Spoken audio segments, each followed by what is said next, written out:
Well, hello everybody. Welcome on back to the World Congress Center, where we have more DreamHack DreamLeague Season 7 playoff action here. We have just concluded our first two series. We're about to go into the latter half of our day. That's right, we got two more best of threes coming your way, and we're gonna be hopping right back up into that winner bracket, where we're gonna be seeing Liquid now take on Planet Odd. Back at the panel now with my esteemed colleagues here. We got Slacks, Cap, and Merlini back in action. The DreamLeague crew is here in full force.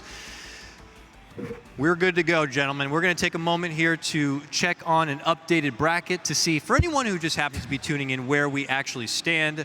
We started off our day, of course, with Team Secret going against Planet Odd. Planet Odd were able to take them down after a full 3-game stretch to secure the first position into that winter final. And then, of course, we just witnessed Team Liquid able to take down Vega. Not easily, but they did manage to do it 2-0, and now it's going to be Liquid versus Planet Odd. Slacks, you just had that winner's interview with GH out there. He says, we're trying. Yep. We're taking this serious. We're returning champions. Is he a good politician, or do you believe him? I believe him. I believe him 100%. In fact, I mean, they wanted to go scurry off and talk to each other. Mind control, I wanted to interview him, and he's like, no, I'm tired. I got to focus. I want that next match. So, yeah, he won't even talk to me, and I thought we had a special friend relationship. Do you think that has anything to do with concentration or the next match, or just not being? That he just doesn't who's going to pass up an opportunity to talk with me, Kaplan? Yeah, unless they're 100%. I try to. Unless they're 100% committed. As possible. No. So yeah, these guys want to win this thing, but they got to go up against Planet Odd. So I don't know. Yeah. Yeah. We need to synchronize that. We'll work next on it. Maybe tomorrow. Sure. Maybe tomorrow. But Planet Odd should not be an easy task. It obviously wasn't too easy for Secret. So I guess we could just start dissecting the match since we're here about it. Based on what we saw with Liquid and Planet Odd earlier, I mean, what do you think? Do Planet Odd have kind of the guff to be able to take it to Liquid? Liquid look like, based on their drafting, they'll draft what they want, they'll make the adjustments in the laning phase if necessary, but they have their own game plan and they're sticking to it. Let's go all the way down the table. What was cool about Liquid's play is that they busted out some really old stuff, like the Enigma versus the Viper. Like, you can't beat a Viper, so you just don't lose the lane by denying all the range creep. So I think their in-game decision making is pretty cool. I also think they respect Odd a lot more than they do Vega. So we probably won't see first phase AM, first phase Zeus, like we saw in the last series. I think he's a good politician. He would be a good politician. Whoa. Are you telling he was telling me fibs? Is that what you're saying? That's what I believe. My God. I think one thing he was saying was correct is I don't think they're saving anything. I think that's a bit of a misconception that teams save strats for TI, because going into TI, there's the greatest amount of learning growth that you'll ever see in a season for a whole entire Dota season, right? Because everyone's playing so hard and they're scrimming against each other and they're trying everything they can. Yeah. Everyone learns so much in that period of time that old stuff doesn't really matter so much. I guess it's more of, maybe they're not going to hide anything from TI, but are they going to treat the event like some over-glorified scrim, where they're going to be able to get the opportunity to go against some of these other teams that they are expecting to really try hard? Because there's always been that kind of murmur where some teams, when they go against other teams in scrims, now I'm not there for the scrims, but sometimes those other teams are not taking them as serious as they'd like. Yeah, maybe they'd never played Enigma mid versus Viper before, but they theory crafted that it was a good idea. I could see that being very possible. They're going to try that as hard. Yeah, I think I like what you said earlier. It's okay, they're going to play to win, but not necessarily pick to win. And you can definitely see it in their play. They're playing at their best, and they're trying their hardest. They're not judging out early. They're going the full distance, but their picks maybe a little bit more up for debate. But you can never tell. That's the great thing. If you're good, I mean, that's pretty much was the definition of Virtus Pro's run at Summit recently. It was like, well, we're not going to pick to win. We're just going to pick what we haven't picked yet, and then we're just going to play our game, and it worked for them all the way through. With the exception, of course, of the grand final, they did decide to pick the same heroes. But for the most part, they were just saying, we're that good, and we're going to be confident that we can make the adjustments in game to still pull out the W. Do you think Virtus Pro's example shows that almost all the heroes in the patch are viable? Almost. Maybe 90% of them. Yeah, I think so too. I think VP, they're a good team, but they're not so much better than everyone else that they could just random, essentially. I think this is a pretty well-balanced patch. There's a lot of opportunity, again, for experimentation. That's something that Wings brought to last TI, right, was the fact that they were able to have such a diverse hero pool and didn't lock themselves into a certain kind of mindset. They had a certain style when it came to strategy within the game, but there are plenty of different heroes that could actually fit that idea. And it wasn't like they were just picking everything at random. They were almost just flipping through the old meta book. They'd be like, well, Luna's in there and Shadow Demon. We'll just pull out Shadow Demon Luna again. And they would still make it work. But, you know, how come we're not seeing any opportunity here where these teams are going outside the box a bit? They're not going for that other 90% of the hero pool. Is it hesitation? What do you think it might be that Verse Pro feels is willy-nilly to do it? And even the teams here who are getting that express trip to TI, already feeling good, you know, they're still wanting to stick with the tried and true meta. Well, at least for Vega Squadron, from what I recall, I felt like they had a little bit more set number of heroes. I think they definitely had a few like cores that they like to be able to run, and that was sort of their deal. As far as the other teams, I think they just probably haven't played enough played enough games so far today to really be able to branch out that much. You know, I know you guys are talking about the balance in the game. Y'all sucking up. Y'all. Try Try to get your TI invites, but this game isn't balanced until Techies is in captain's mode. Oh, it's Lord. just not. All right? We still got one hero missing. So talk about balance all you want. Doesn't matter. The hero's garbage. You're garbage. I love hero- techies, but the hero's garbage. Okay, well, that's fair then. Do you think there's a chance? Actually, he's pretty good. You mean like garbage, like as in just I hate seeing him play?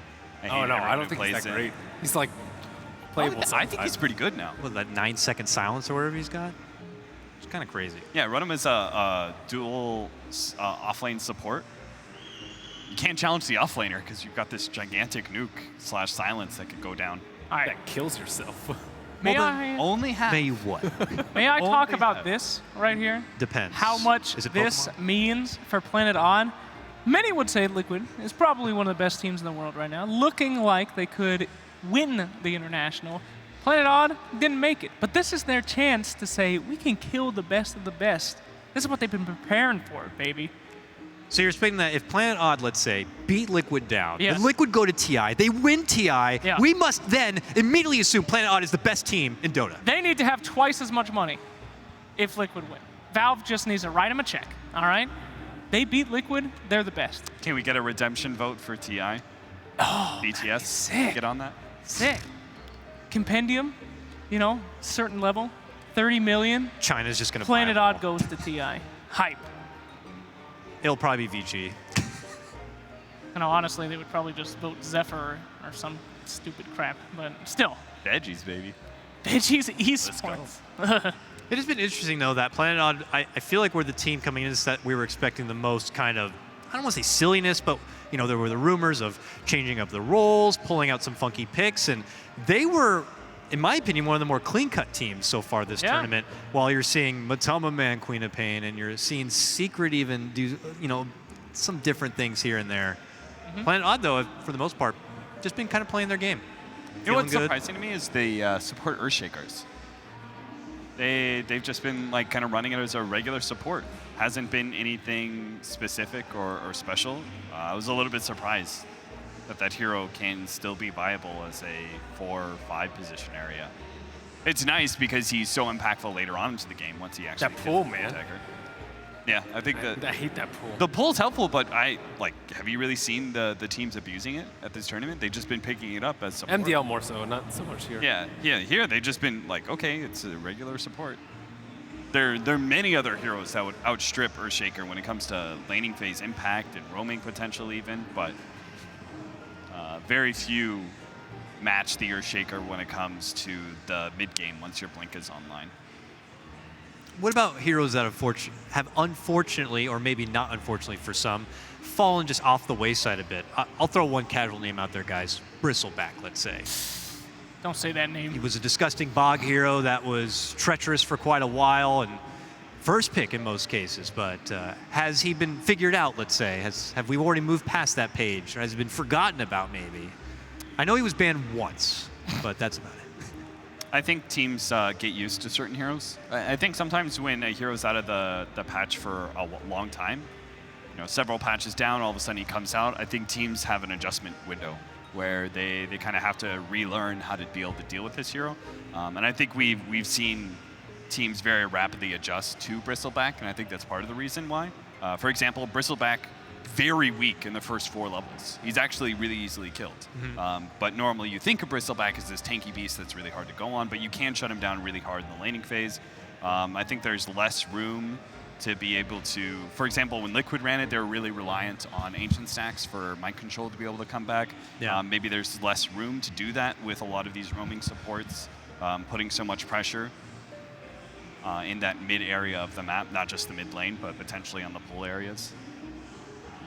That's just how it works. The cycle continues. Yeah, if it's all about roaming aggressive fours, then you're right. Offlaners suffer in that kind of department. The ones who like to bulk on those huge side investments of stacks are just going to get quickly spotted out, and next thing you know, the opponents are going to be working on a team plan around that stack, and suddenly your whole game has been pretty much ruined.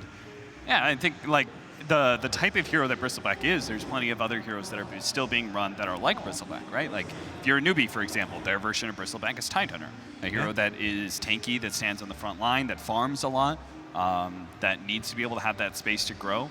Their version is Tide. I think, you know, like maybe we see more Underlord picks, Viper picks. Like those are all kind of like tanky team fighting heroes that are tough to go on first, that sort of serve as a frontliner. You guys got to be careful, all right? We're at a LAN. I think these guys can hear us out there. They have no headphones on. What we talk about, they're going to pick. Whatever. Matama, do not pick Pudge. Matama, do not pick Pudge, buddy. Matama, don't pick Pudge. Okay, yeah. Kuro. I think he just gets that like kind of white noise whenever you're talking. Can you hear me, buddy? Don't pick Pudge, buddy. I'm so picking Pudge right now. Oh, shit, he Shut just that picked. guy Oh, up. my God. What happened to Pudge anyway? He was a pretty good forward position, right? It was Yeah. hard for people to fight into Rot. And he was good against Faceless Void. Now that Faceless Void is back, how come people aren't counterpicking with that shit? I mean, stuff. His hook speed got nerfed. Aether got changed too. Yeah. I mean, I still think like the viability of level 1 Rot, like that's such an overwhelming ability, right? But get caught by 20%. Versus like Clock and Night Stalker. Yeah, I think it's. Versus the other floors. I think the answer is there are bigger bullies out there. Yeah, I mean, even Earth Spirit, who I thought was like one of the best 4-position bullies, shove him aside. We got Clockwork now. He does a little bit more than that. It's crazy how that cycle keeps going around and around, but. It was a giant circle. Huh? Lotus said once. Everything's a giant circle? Dota. Dota? Yeah, it's all circular. Well, You'll see technically, patterns here and there. So does that mean Alliance is going to come back next year? Maybe 10 years. It's a big circle, guys. It's a big circle. There's quite the diameter to go around, so it makes it all the sweeter when So it when comes Loda over has kids, that's when the Loda Legacy will come back. It will come back. Loaded 2.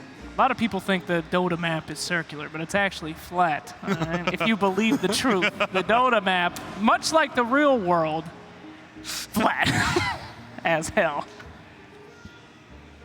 There's no afterlife. The world is flat. Slacks is teaching a lot of You're things learning a lot on here on DreamLeague this season, guys. Looks like we're getting ready to hop into it in just a moment. One last look at our awesome DreamLeague trophy that is going to be going to our victor, along with a lion's share of $175,000, if I'm not mistaken. That's a minor. And bragging rights, of course. Could call yourself the DreamLeague Season 7 champions. Bragging rights that one of these teams already has and does not want to lose, all right? Winning that meant a lot. Everybody else was at Boston, and Liquid came here, and they decimated because they were mad. And I think they still got that rage inside their hearts, all right? Sure, they're going to TI, but this is their baby. And look what happened to the Boston winners. They went on to win more. Who? Who? Yeah, bastards. Damn that OG. Damn them. I noticed that the fans had this matchup at like, I think it was like 75-25. 78. Whoa. Would you Yeah. put it that significant for, Hell no. for Liquid? Nah, not that far. It's a pretty heavy-handed favor for 65-35. Liquid. Yeah. Maybe 65-35 going in. I think like, or going in before today. I think after today, maybe like 60-40. 68. Funky